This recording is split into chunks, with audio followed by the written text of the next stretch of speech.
নমস্কার। দিব্যবাণী চ্যানেলের পক্ষ থেকে আপনাদের সকলকে স্বাগত জানাই। অর্জুনকে কেন কোনো যোদ্ধা হারাতে পারত না? মহাভারতের এক অবিশ্বাস্য রহস্য। মহাভারতের ইতিহাসে অসংখ্য বীর যোদ্ধার নাম পাওয়া যায়। কর্ণ, ভীষ্ম, দ্রোণ, অশ্বত্থামা, কৃপাচার্য, ভগদত্ত প্রত্যেকেই ছিল অপরাজেয় শক্তির অধিকারী। কিন্তু এত মহান যোদ্ধাদের মাঝেও একটি নাম সর্বদা সবার উপরে উচ্চারিত হয়, তা হলো অর্জুন। এখন প্রশ্ন, কেন অর্জুনকে কোনো যোদ্ধা সহজে হারাতে পারত না? কেন শ্রীকৃষ্ণ নিজেও তাকে পৃথিবীর শ্রেষ্ঠ ধনুধর বলেছিল?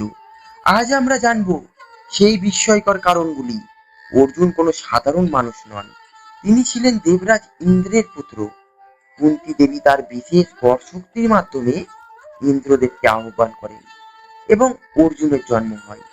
জন্মের সময় থেকেই আকাশবাণী হয়েছিল যে এই সন্তান পৃথিবীর অন্যতম শ্রেষ্ঠ যোদ্ধা হবে। তাই ছোটবেলা থেকেই তার মধ্যে অসাধারণ শক্তি, বুদ্ধি এবং যুদ্ধ কৌশল দেখা গিয়েছিল। হস্তিনাপুরে যখন কৌরব ও পাণ্ডবদের অস্ত্র শিক্ষা শুরু হয়, তখন সবাই একই শিক্ষা পেলেও অর্জুনের নিষ্ঠা ছিল অন্যদের থেকে সম্পূর্ণ আলাদা। একদিন রাতে খাবার খাবার সময় বাতাসে প্রদীপ নিভে যায়। তখন অর্জুন খাওয়া বন্ধ করেননি। সেই মুহূর্তে তার মনে হলো, যদি অন্ধকারেও হাত খাবার খুঁজে পায়, তাহলে অন্ধকারেও তো তীর ছোড়া সম্ভব। সেই দিন থেকেই তিনি রাতের অন্ধকারে গোপনে অনুশীলন শুরু করেন। দ্রোণাচার্য তখন বিষয়টি জানতে পারেন। তখন তিনি ঘোষণা করেন, অর্জুনের মতো ধনুধর পৃথিবীতে আর কেউ হবে না। একদিন দ্রোণাচার্য একটি কাঠের পাখির কাছে বেঁধে শিষ্যদের ডাকলেন। তিনি সবাইকে জিজ্ঞাসা করলেন, তোমরা কি দেখছো? কেউ বলল গাছ, কেউ বলল ডাল, কেউ বলল পাখি, কিন্তু অর্জুন বললেন, আমি শুধু পাখির চোখ দেখছি। এই উত্তর শুনে দ্রোণাচার্য বুঝলেন যে অর্জুনের একাগ্রতা অন্য সবার চেয়ে বহু গুণ বেশি। এই একাগ্রতাই তাকে অজেয় করে তুলেছিল। অর্জুন শুধু পৃথিবীতেই শিক্ষা নেননি, তিনি কঠোর তপস্যা করে প্রথমে মহাদেবের কাছ থেকে পাশুপত অস্ত্র লাভ করেন। তারপর দেবরাজ ইন্দ্র তাকে স্বর্গে নিয়ে যান। সেখানে দেবতা, গন্ধর্ব এবং স্বর্গীয় যোদ্ধাদের কাছ থেকে তিনি অসংখ্য যুদ্ধ কৌশল শিখেছিলেন, যে জ্ঞান অন্য কোনো মানব যোদ্ধার কাছে ছিল না। সেই জ্ঞান অর্জুনের সাথে ছিল।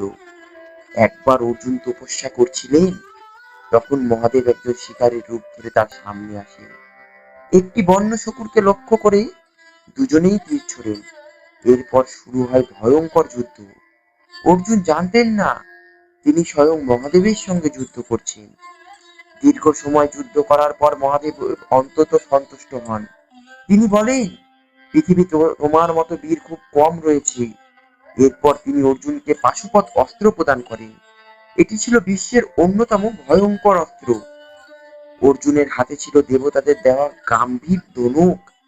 এই ধনুক সাধারণ কোনো অস্ত্র না, এটি দিয়ে ছোড়া তীর অত্যন্ত দ্রুত গতিতে লক্ষ্য বস্তুকে আঘাত করত।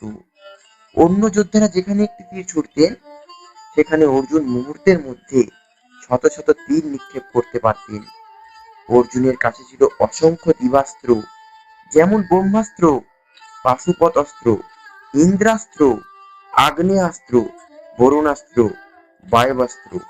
এই অস্ত্রগুলির ক্ষমতা এত বেশি ছিল যে অনেক যোদ্ধা যুদ্ধের আগেই ভয় পেতেন।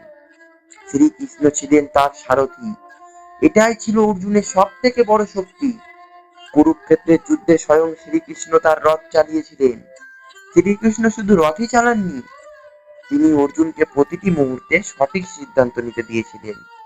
যখন অর্জুন ভেঙে পড়েছিলেন, তখন শ্রীকৃষ্ণ তাকে গীতার জ্ঞান দিয়েছিলেন, যার ফলে অর্জুন আবার নিজের শক্তি ফিরে পান। কর্ণ কেন অর্জুনকে হারাতে পারেননি?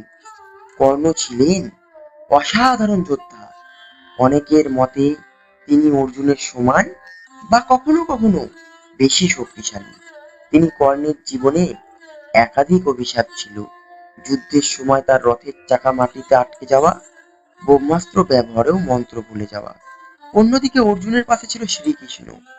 ফলে শেষ পর্যন্ত কর্ণ পরাজিত হয়। 18 দিনের যুদ্ধে অর্জুন একাই অসংখ্য মহারথীকে পরাজিত করেছিলেন।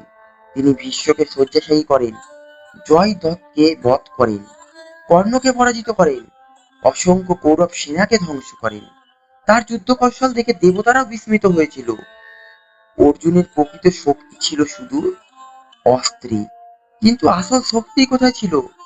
একাগ্রতা, কঠোর পরিশ্রম, গুরুভক্তি, আত্মবিশ্বাস, শৃঙ্খলা, সঠিক সময় সঠিক সিদ্ধান্ত। এই গুণগুলি তাকে অন্য সবার থেকে আলাদা করেছিল।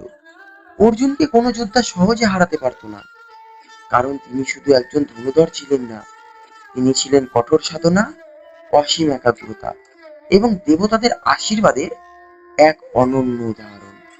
গুরু দ্রোণাচার্যের শিক্ষা, মহাদেবের বর, ইন্দ্রের আশীর্বাদ, গান্ডীব ধনুক, দিব্যাস্ত্র এবং সর্বোপরি শ্রীকৃষ্ণের পথ নির্দেশ, এই সব কিছু মিলিয়ে অর্জুন মহাভারতের সর্বশ্রেষ্ঠ যোদ্ধাদের একজন হয়ে উঠেছিল। তাই হাজার হাজার বছর পরে হলেও যখন মহাভারতের শ্রেষ্ঠ বীরের কথা বলা হয়, তখন সবার আগে উচ্চারিত হয় একটাই নাম, অর্জুন। ধন্যবাদ। আজকের জন্য এইটুকুটাই। দেখা হবে পরবর্তী ভিডিওতে। যদি ভিডিওটি ভালো লাগে চ্যানেলটিকে অবশ্যই লাইক করবেন, সাবস্ক্রাইব করবেন এবং পাশে থাকা বেল আইকনটি অবশ্যই ক্লিক করবেন, যাতে সবার আগে আপনাদের কাছে এইরকম রহস্যময় কাহিনী নিয়ে আসতে পারি। ধন্যবাদ।